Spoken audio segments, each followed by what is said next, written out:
Teman-teman sekalian, kita akan mulai posisi biar beliau dapat juga. pengantar Nabawi. Namanya pengantar nggak panjang. Saya ingin agar semangat kita tetap terus hadir, biar kita menjadi penting untuk terus kita ingatkan. Nanti jawabnya gaspol ya. Jadi gasnya itu kayak orang ngegaspol. Baik, Jawa Timur. Jawa Timur. Jawa Timur. Takbir. Alhamdulillah. Ini nuansa kita gaspol. Gerakan amal soleh. Pengabdian lillah. Alhamdulillah, teman-teman sekalian. Ini materi kita pertama, mohon maaf saya menyampaikannya dengan sambil duduk dan mudah-mudahan bisa nyampe apa yang saya sampaikan. Materi pengantar Tip Nabawi yang saya sampaikan ini ada 2 bagian dan mudah-mudahan 2 bagian ini menjadi fundament kita untuk terus belajar tentang bagaimana kita berpraktek atau melayani umat di sekitar kita.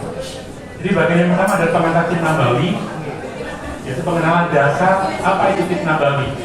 Nah, teman-teman sekalian, yang ada di benak kita ketika muncul kalimat Tip Nabawi, apa itu Tip Nabawi? Tip Nabawi adalah ilmu yang mempelajari tentang bagaimana menjaga kesehatan, bagaimana mencegah penyakit, dan melakukan pengobatan berdasarkan petunjuk daripada baginda Rasulullah Muhammad SAW. Nah, sehingga teman-teman sekalian, ketika kita berbicara tentang Tip Nabawi, tentunya Tip Nabawi itu bukan hanya berbicara tentang hanya hijama saja, bukan berbicara tentang herbal saja, bukan tentang ruqyah saja atau spiritual healing, tetapi ketika berbicara tentang Tip Nabawi, di dalamnya juga ada bagaimana melakukan upaya untuk pencegahan penyakit, bagaimana memperbaiki gaya hidup yang sehat, lalu adab kita kepada pasien, adab kita kepada tetangga kita, adab kita kepada diri kita sendiri, dan adab kita terhadap lingkungan. Nah, adab terhadap lingkungan ini bagian yang tidak terlepas daripada bagian dari Tip Nabawi, termasuk untuk kita bersama nanti bagaimana adab kita dengan lingkungan, yaitu contoh tentang sampah. Apakah kita pulang dari kegiatan meninggalkan sampah atau tidak, itu adalah bagian daripada sesuatu yang tak terpisah dari Tip Nabawi itu sendiri. Termasuk adalah pendampingan spiritual, bagaimana kita mendampingi klien-klien kita, doa dan tawakal, itu bagian dari yang tidak terlepaskan dengan Tip Nabawi. Sehingga secara keseluruhan Tip Nabawi ini kita akan mencoba melihat bagaimana Nabiullah Ibrahim alaihissalam yang beliau sampaikan, Allah berikan dalam Al-Quran, dalam firman Allah, wa idza maridtu fahuwa yashfi, dan apabila aku sakit, dialah yang menyembuhkan aku. Sehingga kawan-kawan sekalian, teman-teman sekalian, apa sih esensi Tip Nabawi itu? Ternyata Tip Nabawi itu adalah memandukan iman sebagai landasan, lalu ilmu sebagai panduan, dan amal sebagai ikhtiar, dan tawakal kepada Allah as-Safi sebagai bagian daripada yang paling puncak, meyakini bahwa setiap tindakan yang kita lakukan, Allah lah yang memberikan kesembuhan, Allah lah yang memberikan mutlak izin kesembuhan itu sendiri. Sehingga bagi praktisi Tip Nabawi tidak ada diksi atau pilihan kata, dengan tangan saya pasien ini sembuh, karena saya sudah mahir pasien ini sembuh. Tidak. Dengan Tip Nabawi itu semuanya disandarkan bahwa kesembuhan itu adalah mutlak di sisi Allah Subhanahu wa Ta'ala. Nah, lalu kita akan coba melihat bagaimana sih pandangan para ulama terhadap Tip Nabawi ini. Para imam kita, ada Imam Ibnu Qayyim dalam Zadul Ma'ad, beliau menyampaikan telah nampak sangat gamblang dan nyata bagaimana pengobatan modern atau pengobatan yang dilakukan oleh para dokter itu yang didasarkan atas penelitian, didasarkan atas riset dan seterusnya itu telah nampak dan memberikan banyak kesembuhan. Tetapi Tib Nabawi itu berbeda. Beliau menyampaikan Tib Nabawi pengobatan dari Nabi. Ibnu Qayyim menyampaikan dia sifatnya pasti. Kenapa pasti? Dan meyakinkan. Kenapa demikian? Karena dia bersumber dari wahyu ilahi.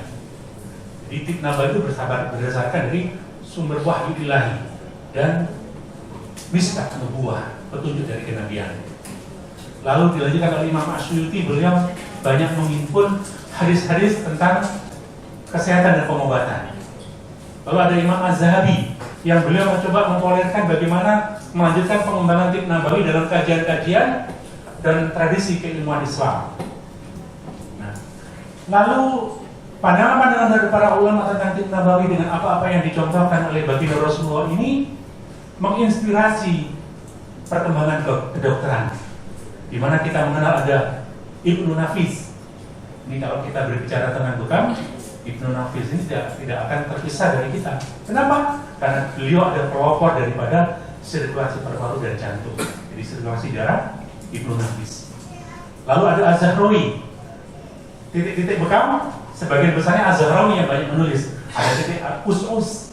Nah, titik us-us itu di atasnya tulang ekor. Dia beliau membantu untuk mengurangi gangguan-gangguan wasir dan nyeri di area tulang belakang. Beliau ada pelopor bedah dan di pelopor bedah modern. Lalu ada Ar-Razi, pelopor kedokteran klinis dan observasi medis. Sehingga apa?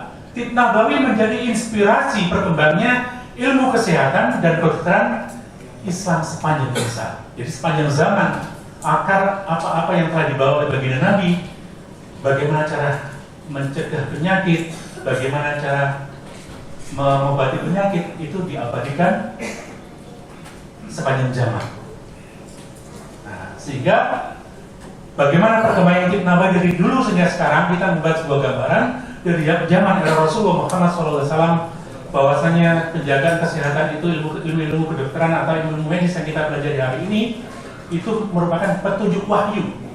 Karena kita yakin betul apa-apa yang disampaikan oleh yang keluar dari lisan beliau, wa ma yantiqu anil hawa in huwa illa wahyu yuha. Jadi apa yang keluar dari lisan beliau yang mulia dari Rasulullah Muhammad SAW itu adalah wahyu, termasuk bab-bab tentang panduan-panduan beliau terhadap bab kesehatan. Lalu tadi telah kita sampaikan dari ulama dan para tabib muslim, perkembangan ilmu kedokteran Islam mengembangkan ilmu pengobatan berdasarkan dalil, pengalaman, observasi, dan penelitian, sehingga lahirlah khalsanah kedokteran Islam. Nah, lalu kita di masa kini praktisi Tib Nabawi ini kita ingin mengintegrasikan sunnah dan sains modern. Apa-apa yang telah dicontohkan oleh baginda Nabi lalu dikembangkan kepada ulama dan para tokoh-tokoh tabib muslim, hari ini kita ingin memadukan semuanya. Untuk apa? Untuk menampilkan wajah Islam yang al-Islam ya'lu wa la yu'la alaihi. Dan juga ingin menampilkan bahwasanya Islam memberikan solusi yang praktis, solusi yang jelas, solusi yang nyata bagi dunia kesehatan. Sehingga apa? Untuk apa? Tujuan mengintegrasi antara sunnah dan sains modern ini adalah dalam rangka untuk membuat standar keamanan yang lebih efektif, aman dan terukur. Sehingga pesan yang paling urgensi yang harus kita mantapkan sampai hari ini adalah bahwa PTNI tidak anti kedokteran modern. PTNI tidak anti penelitian karena kita ada bidang riset, dan tidak anti teknologi, kita juga ada namanya inovasi. Yang dulu pada zaman era baginda Nabi, para sahabat atau para pembekam, para haji menggunakan alat-alat dari mangkok. Hari ini kita dengan teknologi kita menggunakan kop dari plastik yang itu dengan teknologi, dengan pompa. Kalau dulu pakai langsung manual dengan sedot mulut, nah sekarang kita sudah pakai pompa dan seterusnya. Ini adalah bentuk kita menerima teknologi itu. Dan ikhwan kita sekalian, ikhlas sekalian, sahabat-sahabat sekalian, PTNI mengintegrasikan sunnah dan pengetahuan. Oleh karenanya, makanya nanti kita bersama-sama di sini dalam rangka untuk memastikan amanah warisan Rasulullah Muhammad SAW ini terus kita gerakkan, terus kita hidupkan, sekaligus kita mendakwahkan dan memastikan area-area di keluarga kita, bahkan di area yang paling terjauh yang bisa kita jangkau, ini mendapatkan dakwah Tib Nabawi ini. Karena apa? Karena Tib Nabawi adalah warisan keilmuan Islam yang terus hidup dan berkembang dari dulu hingga hari ini, dan insya Allah yang akan datang. Nah, ini bagian dari pertama. Bagian kedua dari pengantar saya. Insya Allah pengantar nggak panjang-panjang, karena nanti materi panjangnya akan disampaikan oleh Dr. Yugi dan ketua umum kita, dan mudah-mudahan nanti di sana kita akan banyak mendapatkan ilmu yang barokah dari beliau berdua dan bisa kita aplikasikan dalam kehidupan kita sehari. Nah, bagian kedua dari pengantar Tib Nabawi ini adalah fondamen yang paling urgensi, bahwasanya kita praktisi Tib Nabawi ketika melakukan proses perawatan, tadi kan ada yang bilang siap jadi perawat, siap jadi perawat. Jadi praktisi Tib Nabawi itu bukan sekedar merawat pasien. Jadi kita bukan hanya sekedar merawat pasien. Apa yang kita lakukan? Teman-teman sekalian, kita mendengar banyak metode diagnosa, dan salah satu diagnosa yang paling fenomenal dan paling dasar dan paling fondasi adalah anamnesa. Apa? Tanya jawab. Anamnesa. Ini adalah metode yang paling fundamental daripada diagnosa, itu adalah anamnesa. Dan anamnesa ini telah dicontohkan secara langsung oleh baginda Rasulullah Muhammad SAW kepada kita. Dan kita wajib melaksanakan ini ketika kita mau merawat pasien. Bukan bagian daripada kita ingin dianggap karena kita dingin bisa menataikan ini. Enggak, tapi inilah yang memang dicontohkan oleh baginda Nabi. Kalau ada saudaramu yang sakit, maka tanyakan bagaimana keadaan antum, bagaimana keadaan Anda, apa yang Anda rasakan. Yang paling penting adalah senyum dari terapisnya, senyum dari praktisinya. Jadi senyum, jadi tanyakan dengan senyuman. Jadi tanyakan dengan senyuman. Lalu dengarkan dengan baik. Ditanyakan, bagaimana keadaan Anda, apa yang Anda rasakan, sejak kapan keluhan dirasakan, dan apa yang memperberat atau yang meringankan. Ini yang pertama. Jadi hal yang paling urgensi dari seni diagnosa adalah anamnesa. Dengarkan. Jadi yang pertama, kita bukan hanya sekedar merawat pasien, dengarkan dengan baik, dengan empati. Lalu setelah kita mendapatkan informasi dari klien kita, apa yang kita lakukan? Yang kedua, tenangkan. Jadi dengar, yang kedua, tenangkan. Bagaimana cara menenangkan kita? Berikan kabar gembira. Jadi berikan kabar gembira. Apa kabar gembira yang disampaikan oleh Nabi? La ba'sa tahurun insyaallah. Jadi ketika orang-orang yang sakit mengeluh, aduh saya kena kanker ini, sudah divonis 3 bulan lagi akan meninggal, dengarkan dengan baik. Tanya, selesai semua, la ba'sa tahurun insyaallah. Sampaikan, masya Allah. Mudah-mudahan sakit ini sebagai sarana untuk membersihkan seluruh dosa-dosa yang para ulama menjelaskan dosa-dosa yang mungkin tidak bisa selesai dengan istighfar kita, dikit-dikit kita, dengan infak kita, hanya dengan cara sakit inilah Allah tidak angkat sakit itu, Allah angkat dosa-dosa itu. Dan inilah tugasnya para praktisi Tib Nabawi kita. Tugasnya antum semua untuk menenangkan orang-orang yang datang kepada kita. Pastikan mereka mendapatkan kabar gembira. La ba'sa tahurun insyaallah. Nah, setelah ini apa lagi? Ternyata nggak cukup. Jadi setelah ditenangkan nggak cukup. Apa yang perlu ditenangkan? Ketika baginda Nabi menjenguk sahabat saat yang sakit, setelah menanyakan, memberikan kabar gembira, ternyata beliau mendoakan dengan empati. Apa mendoakan dengan empati? Mendoakan lalu sebut namanya dan sampai 3 kali. Begitu datang mendoakan, bagaimana cara doanya? Allahumma ismi Abi Fakhrudin, Allahumma isfi Abi Bakhrudin. Allahumma isfi Abi Bakhrudin. Ya Allah, sembuhkan Bapak Bakhrudin. Ya Allah, sembuhkan Bapak Bakhrudin. Ya Allah, sembuhkan Bapak Bakhrudin. Nah, beliau yang dipercaya dari lapangan Pak Bakhrudin. Ya, secara langsung, secara empati kita doakan semacam itu. Ini adalah bagian penting perjalanan kita dalam proses perawatan itu. Dengarkan, tenangkan, doakan. Dan ternyata doa kayak ini saja, ini masih belum cukup. Ada doa yang penuh dengan empati, yang penuh harapan. Apa doanya? Jadi setelah mendoakan Allahumma isfi disebut namanya, kita perlu doa yang agar ketika kita melakukan proses perawatan, agar saat kita melakukan proses penyediaan, yang kita lakukan itu tidak menimbulkan malapraktek atau efek samping. Adhi juga salah banas atau orang marah banas. Ada di bahasa ismi anta syafi la sifat la yudhiru sifat. Jadi kita bermohon kepada Allah agar yang kita lakukan, tindakan hijamah yang kita lakukan, herbal yang kita berikan, ataupun spiritual healing yang kita sampaikan, yang kita doakan kepada klien-klien kita itu tidak menyisakan penyakit yang lain, tidak memberikan efek samping yang lain, atau tidak menimbulkan malapraktek. Ini adalah bagian yang tak terbesar dan ini sangat penting dan menjadi fondasi utama bagi setiap praktisi tib nabawi. Dan setiap pelatihan yang sering saya lakukan, kalau tidak hafal doa ini, sertifikat tidak saya berikan. Jadi syaratnya hafal doa ini, sertifikat bisa diberikan. Kalau nggak hafal gimana? Sertifikat dicetak, nanti menunggu sampai hafal baru diberikan. Karena apa? Ini fundamental, fondasi bagi setiap. Kenapa? Doa bukan pelengkap.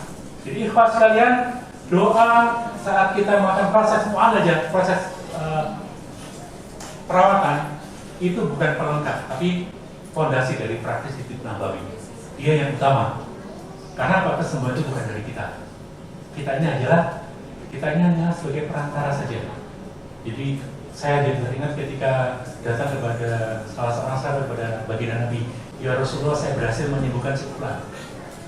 Raut wajah Nabi berubah. Lalu Nabi menyampaikan, Allahu tabib, bal antum rajulun rafiq. Allah yang menyembuhkan, yang benar, Anda itu adalah pendamping atau sarana perantara kesembuhan itu, bukan penyebabnya. Jadi yang menyembuhkan adalah Allahu huwa asyafi. Nah, yang salahnya ini proses kita. Selesai doa itu, ini yang kita lakukan. Apa yang kita lakukan? Kita ada 3 modalitas ya, ada 3 modalitas. Ada hijamah, ada herbal, ada spiritual healing atau Quranic healing. Nah, lalu ada 2 bab yang perlu penting juga untuk jadi catatan. Yaitu apa? Edukasi. Lalu rujukan bila diperlukan. Kenapa penting rujukan bila diperlukan? Agar kita hanya melayani tindakan terhadap klien sesuai dengan kompetensi kita saja. Jangan memaksakan diri kalau kita tidak memiliki ilmunya. Saya beberapa klien saya kirimkan ke beberapa dokter spesialis karena memang saya pikir saya tidak memiliki kompetensi untuk menyelesaikan kasus tersebut. Beberapa kali saya menolak klien karena memang bukan ranahnya kita untuk menyelesaikannya. Dan ini harus secara fair kita sampaikan. Dan ini tidak akan menurunkan derajat kita di hadapan klien. Ini malah akan semakin meningkatkan kepercayaan bahwasanya kita ini bersungguh-sungguh kita akan obati selama itu memang menjadi ranah kompetensi kita. Nah, bagi seorang terapis atau praktisi tib nabawi saat praktek khususnya hijamah wajib pertama pakai penutup kepala ya. Terus yang kedua pakai masker. Lalu pakai handscoon. Nah, ini sayangnya dokter kita nggak ada masker ya. Sarung tangan ada, celemek nggak ada. Jadi apron atau celemek ini kita juga harus pakai. Lalu menjaga kebersihan dan sterilisasi alat. Kalau dulu saat pen bekam versi lama, ujungnya itu kan nggak ada refillnya kan. Nah saat inilah kita tadi yang saya ngomong, kita nggak memusuhi namanya teknologi. Dengan teknologi sekarang, refill ujungnya saja udah banyak yang produksi. Harganya murah, cuma Rp1.000. Jadi kalau seandainya kita malas steril ujungnya, sekali pakai aja. Jarum 500, ujungnya 1.500 buang. Nggak usah steril. Tapi yang mau hemat, boleh disteril ulang. Lalu yang tak kalah penting, teman-teman sekalian, para praktisi Tib Nabawi adalah menjaga etika dan kenyamanan klien. Nah, setelah terapi, jadi yang pertama tadi apa? Dengarkan, tenangkan, doakan empatik, lalu proses terapi. Nah, saat selesai kita proses terapi, saya tutup slide ini dengan salah satu doa yang dicontohkan oleh baginda Nabi. Tatkala doa ini dibacakan kepada seorang pasien atau seorang yang sakit dan orang yang sakit itu memang belum waktunya ajal, maka doa ini dibacakan 7 kali, maka Allah jamin. Jadi yang menyampaikan Nabi, Allah akan jamin, Allah pasti akan memberikan kesembuhan. Apa doa itu? As'alullahal azim, Rabbal arsyil azim ayyasfiya.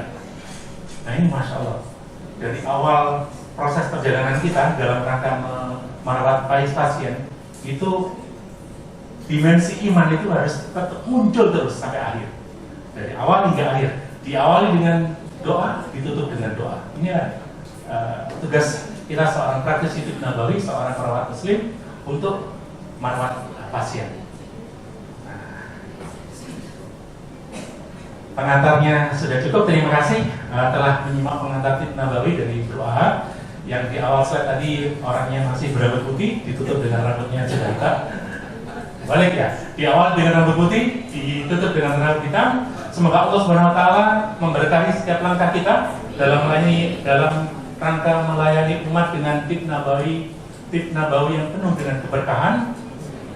Dan kita berharap semoga Allah menjadikan setiap ilmu kita, waktu kita, langkah kita sebagai amal jariah yang terus mengalir pahalanya hingga Allah tentukan kelak kita bertemu di surganya Allah. Terima kasih. Assalamualaikum warahmatullahi wabarakatuh.